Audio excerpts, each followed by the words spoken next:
अगर ये हमारे अन्नदाता है तो मैं भूखी मरना मंजूर है मुझे, मैं भूखा मर जाऊं पर इन अन्नदाताओं के हाथ का एक अनाज न खाऊं। पत्रकार का कैमरा तोड़ा गया, तलवार से उसकी उंगली काट दी गई। क्या ये किसान है? नमस्ते हिंदुस्तान, कैसे हैं आप लोग? आंदोलन करना हम सभी का संवैधानिक अधिकार है, लेकिन जब आंदोलन की बात होती है तो सबसे पहले अब याद आता है कानून का किसान आंदोलन जो महीनों से चला आ रहा है। लेकिन जब सुप्रीम कोर्ट का फैसला इसी पर आता है, जब सुप्रीम कोर्ट का स्टेटमेंट आता है, जब कृषि कानून, ये फार्म बिल लॉ जब एक्सेप्ट की ही नहीं गई है, अगर इस पर पहले ही रोक लगा दी गई है तो किसान आंदोलन कर क्यों रहे हैं? दोस्तों, आप सभी को पता होगा कि मुद्दा क्या है। जिस तरीके से चुनाव उत्तर प्रदेश में कुछ ही महीनों में होने वाले हैं, उसी वक्त बात उठती है कि बीजेपी और योगी आदित्यनाथ सीएम किसानों के दुश्मन है। इस पर मैं बात करूंगी, लेकिन उससे पहले मैं आप सभी को याद दिला दूं, और मुझे जहां तक यकीन है आप सभी को पता होगा कि बीते रात 10 बजे लखीमपुर का इंसिडेंट, जो लखीमपुर में जो घटना हुई है, वो बहुत ही दुर्भाग्यपूर्ण और बहुत ही दर्दनाक है। तथाकथित कहते हैं कुछ किसान मारे गए हैं, तो कहीं कोई कहता है कार्यकर्ता मारा गया है, लेकिन वहीं पे ये बात भी हम नहीं नकार सकते कि जान और मान दोनों की हानि हुई है। पक्ष और विपक्ष दो तरीके की कहानी सामने आ रहे हैं, दो पहलू सामने आ रही है। एक तरफ पार्टी ये कह रही है कि deputy chief minister mister Maurya आने वाले थे, उनको लेने के लिए 3-4 गाड़ियों की काफिला निकली। वहीं पे केंद्रीय मंत्री के मिस्टर मिश्रा और उनके बेटे की गाड़ी भी उसी में थी, और उसी काफिले में पहले ही किसानों ने धरना दे दिया था, किसानों ने पहले ही घोषणा कर दिया था कि हम उसके खिलाफ एक मोर्चा निकालेंगे, शांतिपूर्ण मोर्चा काले झंडे से निकालेंगे। लेकिन ताज्जुब की बात है, बात ये उठकर आ रही है उनकी तरफ से कि जब ये मोर्चा आगे बढ़ा, जब गाड़ी सामने आई तो पत्थरबाजी शुरू हुई। 200 मीटर की रफ्तार, 200 मीटर की दूरी तक लगातार गाड़ियों को तेज रफ्तार में दौड़ाई गई और उसमें रौंद दिया गया किसानों को। आश्चर्य की बात है कि अगर 200 मीटर की स्पीड से अगर गाड़ी दौड़ रही है और जहां पे आंदोलन हो रहा है, वहां पे क्या लगता है आपको सिर्फ 3 या 4 लोग कुचले जाएंगे? लेकिन मैं इन सब चीजों को कोई सफाई नहीं दूंगी, कोई तथ्य स्पष्ट नहीं करूंगी, क्योंकि ये एक, फिर से मैं कहूंगी, ये एक जांच का विषय है, जांच हो रहा है। मैं इसके बारे में बात करूं उससे पहले अभी तक का जो करंट न्यूज आया है, इस पे यही आया है कि सरकार और किसानों में समझौता हो गया है। जितने भी मृतक किसान हैं उनके घर में उनके परिवार वालों को 45 लाख रुपए मुआवजा, और उसके अलावा परिवार वालों को एक सरकारी नौकरी, और इसके अलावा 8 दिन में जो आरोपी है उसको कारावास मिलेगा। इस तरीके का अभी घोषणा हुआ है, क्योंकि ये उत्तर प्रदेश की सरकार है, फैसला ऑन द स्पॉट होती है, किसी चीज का इंतजार नहीं करेगी। लेकिन वहीं पे जो एक पहलू ये भी सामने में आ रहा है कि जहां पे एक तरफ मिश्रा जी, जो हमारे केंद्रीय मंत्री हैं, जो मंत्री जी के बेटे को जिनको फंसाया जा रहा है, वो इस बात को साफ साफ नकारते हैं। वो कहते हैं मेरा बेटा घटनास्थल पे था ही नहीं, क्योंकि, और ये बात भी बहुत आश्चर्य की है, आप इस वीडियो को देख रहे हैं, इस वीडियो में किस तरीके से, जिनका नाम हरिओम बताया जा रहा है, ये एक ड्राइवर है जिसे पीट कर बुरी तरीके से इसके ऊपर दबाव बनाने की कोशिश की जा रही है कि तुम बोलो कि तुम्हें मिश्रा ने भेजा है, तुम बोलो कि तुम्हें मिश्रा ने हमारे ऊपर गाड़ी चलाने के लिए भेजा है। वो डरा हुआ है, वो घबराया हुआ है।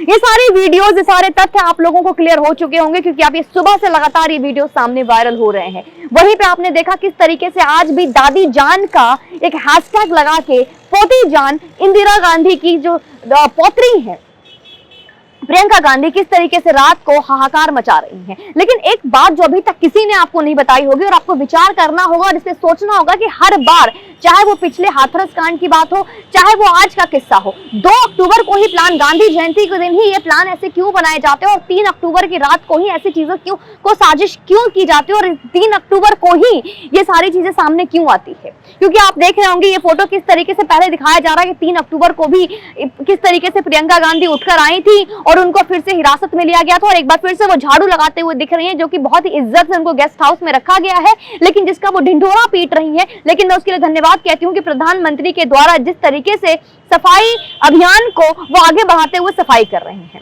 लेकिन दोस्तों, बात ये सब नहीं है, बात उठती है कि क्या ये अन्नदाता है, क्या ये किसान है? ये जो सरदार हमारे दिख रहे हैं, ये सरदार जिनके बारे में बता दूं, जिनके बारे में कहा जा रहा है कि भिंडरवाला ऑपरेशन के हैं। ये भिंडरवाला जो नाम उस वक्त बहुत ज्यादा आया था जब स्वर्ण पतक गोल्डन टेम्पल की बात हुई थी अमृतसर में। उस वक्त खालिस्तानी आतंकवादियों की जब बात उठी थी, तब उस वक्त ये बात आया था इस गैंग का, इस आतंकी गैंग का नाम आया था। तो अगर कोई आतंकी गैंग किसान बनकर इस तरीके का टी शर्ट क्यों पहनेगा? क्या कभी किसान को देखा हमने? किसान बचपन से अगर हमें दिखाया जा रहा है कि किसान या तो सर पे पगड़ी पहनता है या गमछा रखता है या हल रखता है। माना कि आज का आधुनिक जमाना है, चीजें और बदल गई हैं, लेकिन मैं ये नहीं कहती कि आधुनिक जमाना इस तरीके से बदल गई है कि किसान आतंकवादी का टी शर्ट पहन लेगा।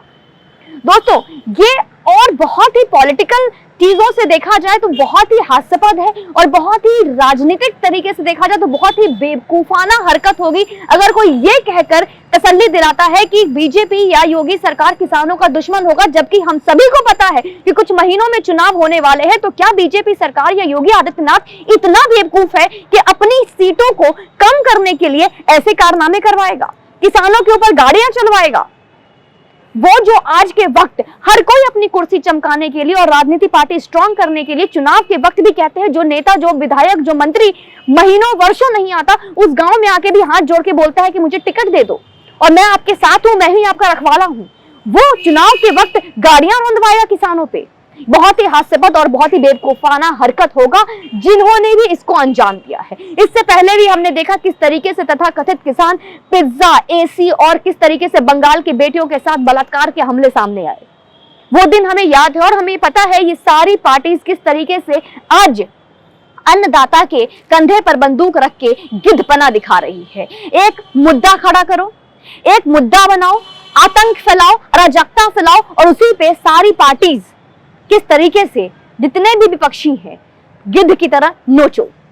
लेकिन वहीं पे याद रखना होगा कि यहाँ पे योगी सरकार है, जिसे ये भी कहा जाता है कि बुलडोजर सरकार है, क्योंकि गुंडागर्दी नहीं सही जाएगी। मैं उत्तर प्रदेश में हूँ, मैं इसकी साक्षी हूँ और मैं देख रही हूँ कि किस तरीके से लॉ एंड ऑर्डर में सुधार हुआ है। अंजाम आपको याद होगा किस तरीके से पहले भी हाथरस के मुद्दे को उठाया गया था, बढ़ाया गया था, किस तरीके से पहले भी चीजें हुई थी। लेकिन आजकल किस तरीके से घोषणा हुई कि राहुल गांधी जहां से आ रहे हैं, प्रियंका गांधी भी रात को आ रही हैं, वहीं छत्तीसगढ़ के मिनिस्टर उठकर आ रहे हैं, राजस्थान के मिनिस्टर उठ के आ रहे हैं, नवजोत सिंह सिद्धू भी उठ के आ रहे हैं, लेकिन सबको आज नजरबंद कर दिया गया है, घर में बंदी करा दी गई है। किसान के घर में आपको जाकर उनसे सहानुभूति दिखानी है तो 4 दिन बाद दिखाओ ना, 2 दिन बाद दिखाओ ना, उसी वक्त क्यों? क्योंकि आपको पता है माहौल गर्म है, बहुत मुद्दा गर्म है, वहां पे जाना है, कवरेज होगा। जब झाड़ू लिखाते हुए फोटो क्लिक करानी है तो आप समझ ही सकते हैं कि उस परिवार में जाके किस तरीके से सहानुभूति बटोरने की बात की जाएगी।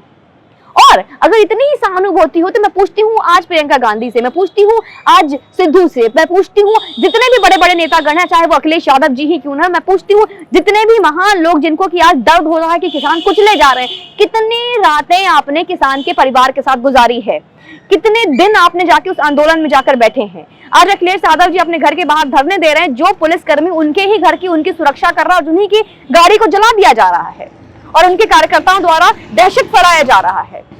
दोस्तों, कहने को बहुत कुछ है, लेकिन सबसे पहले मैं सबसे इंपॉर्टेंट बात आप लोग को याद दिलाना चाहूंगी, आप लोगों को बताना चाहूंगी, आपसे साझा करना चाहूंगी कि सुप्रीम कोर्ट का स्टेटमेंट आया है जब किसान कानून को जब मना किया गया है, जब इस बिल को एक्सेप्ट ही नहीं किया गया है, जब किसान कानून को खारिज कर दी गई है, इस तरीके की चीजें जब है ही नहीं तो विरोध क्यों, प्रदर्शन क्यों? जरा एक बार सोचिए, चाहे दिल्ली का बॉर्डर हो, चाहे वो फरीदाबाद का बॉर्डर हो, चाहे वो इससे पहले पंजाब का बॉर्डर हो, सिंधु बॉर्डर हो, हर जगह जैसे चीजों को रोकी जा रही है, जो हम और आप और आम लोग जो 20 मिनट में अपने ऑफिस जाया करते थे, आज हमें घूमकर 1.5 घंटे का सफर तय करना पड़ता है। वो आम जनता कौन है? क्या वो किसान के बच्चे नहीं है? क्या उनकी नींव किसान से नहीं जुड़ी है? और मैं मानती हूं और मैं माफी मांगती हूं उन लोगों से जिनको मेरी बात को बहुत बुरा लग रहा होगा सुन के।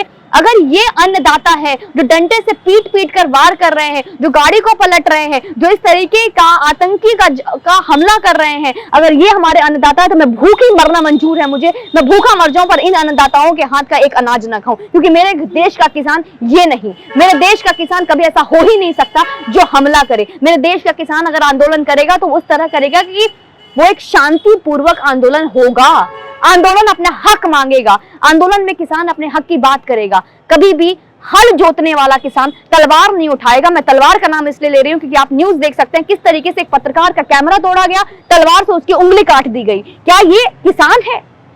राकेश टिकैत बोलते हैं कि राकेश टिकैत कहते हैं कि मैं कभी ना अंग्रेज के सामने झुके न मुगलों के सामने झुके। किन अंग्रेज और मुगलों से आपने लड़ाई और जंग लड़ी है जो आप उनके सामने झुकेंगे? आज तक कौन सी ऐसी जंग लड़ी है राकेश टिकैत ने? जब उनसे पूछा गया कि जब सुप्रीम कोर्ट ने विरोध के लिए पहले ही मना कर दिया, जब बिल के लिए पहले ही जब खारिज हो गई है, तो प्रदर्शन क्यों? तो कहते हैं जब हमने पहले ही घोषणा कर दिया था तो प्रदर्शन तो करेंगे ही करेंगे, क्यों नहीं करेंगे? जब उनको पता था हमने घोषणा कर दिया तो उधर से काफिला ही नहीं निकलना चाहिए था, गाड़ी ही नहीं आनी चाहिए थी। ये क्या आप किसान हैं? अगर आप किसान के नेता बन गए हैं तो मतलब आप सरकार और संविधान को हाथ में ले लेंगे, कानून आपके हाथ में है। ये क्या मजाक बना के रखा है? मैं दोस्तों आप सभी से रिक्वेस्ट करूंगी, निवेदन करूंगी कि इस तरीके की सेंसिटिव चीजों को आप समझे, परखें और हर तथ्य को, और व्हाट्सएप यूनिवर्सिटीज पे यूं जो आपको फैसला सुनाए जाते हैं बड़े बड़े बुद्धिजीवियों के द्वारा, उस पर भरोसा ना करें। सारे तथ्य को समझे। जब तक कानून इस पे निष्पक्ष जांच नहीं करती है, आप उस फैसला का, उस जांच पे इंतजार करें, क्योंकि ये जांच का विषय है।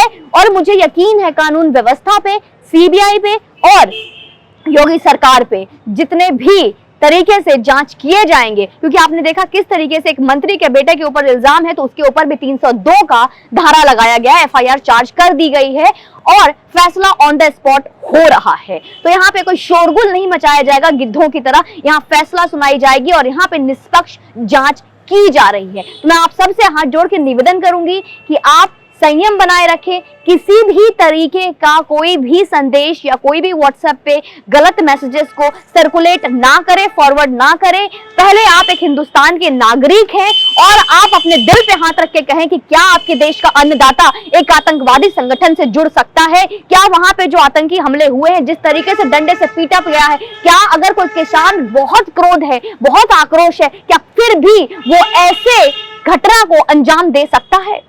दोस्तों यूं चैनल पे बने रहें और मैं फिर से निवेदन करूंगी कि कोई भी गलत मैसेज को सर्कुलेट ना करें। जय हिंद, वंदे मातरम।